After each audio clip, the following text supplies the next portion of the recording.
मुंबईमध्ये 15 मे पासून 10% पाणी कपात. जलाशयातील पाणीसाठा घटल्यानं पालिका प्रशासनाचा निर्णय. धरणामध्ये सध्या केवळ 23.50% उपयुक्त पाणीसाठा उपलब्ध. अल निनो आणि कमी मान्सूनच्या शक्यतेमुळे खबरदारीचा उपाय. नसरापूर अत्याचार प्रकरणामध्ये सरकारी वकील म्हणून अजय मिसर यांची नियुक्ती. सुनावणी प्रभावीपणे आणि जलद गतीनं पार पाडण्यासाठी निर्णय. तपास वेगानं पूर्ण करून न्यायालयामध्ये पुरावे सादर करण्याची प्रक्रिया सुरू. मालेगावातील एमआयएमचे गटनेते अब्दुल युसुफ यांच्याविरोधात गुन्हा. गोवंश तस्करीचा गुन्हा दाखल. छापेमारीमध्ये 3,20,000ची 18 गोवंश जनावरं ताब्यात घेतली. जालन्याच्या भोकरदनमध्ये धर्मांतर प्रकरणामधील आरोपीच्या कोठडीमध्ये वाढ. मुख्य आरोपी शेख इम्रानला 5 दिवसांची वाढीव कोठडी. 16 मे रोजी आरोपीला पुन्हा एकदा न्यायालयामध्ये हजर करणार. वालसावंगी गावातील धर्मांतरण प्रकरणी पोलिसांचा अधिकचा तपास सुरू.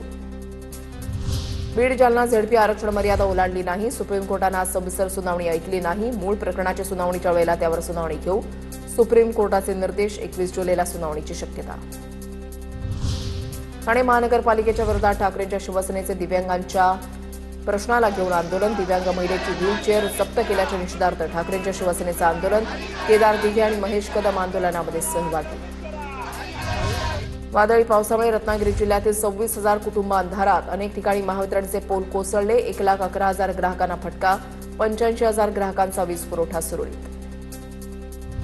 देवस्थानच्या जमिनी कसणाऱ्यांच्याच मालकीच्या. पुजारी, वहिवाटदार तसंच मिराजदार यांच्या मालकीच्या करण्याच्या राज्य सरकारचा निर्णय. राज्यभरातील 4.5 लाख हेक्टरहून अधिक देवस्थान इनाम जमिनी आता कसणाऱ्या वहिवाटदारांच्या नावे होणार. कोल्हापूरमध्ये गोकुळ दूध संघाचं राजकारण वेगळ्या वळणावर. प्रशासक नियुक्तीनंतर आता सत्ताधारी नेत्यांचे संस्था प्रतिनिधी सुद्धा आक्रमक पवित्र्यात. गोकुळचे संस्था प्रतिनिधी प्रशासकांची भेट घेणार. युद्धाचे काय परिणाम जाणवत आहेत पाहूयात त्या संदर्भातल्या टॉप 9 बातम्या. दिल्लीमध्ये पश्चिम आशियातील तणावाच्या पार्श्वभूमीवर संरक्षण मंत्री राजनाथ सिंह यांच्या अध्यक्षतेखाली मंत्रिगटाची बैठक. कच्च्या तेलाच्या किमती आणि पेट्रोल, डिझेल, एलपीजी पुरवठ्याचा बैठकीमध्ये आढावा. बैठकीला मंत्री जेपी नड्डांसह अनेक मंत्री उपस्थित. जागतिक बाजारपेठेमध्ये कच्च्या तेलाच्या किमतीमध्ये मोठी वाढ. ब्रेंट क्रूड ऑइलचा भाव प्रति बॅरल 104 अमेरिकन डॉलर्सवर. ट्रम्प यांनी इराणचा शांतता प्रस्ताव फेटाळल्याचा परिणाम.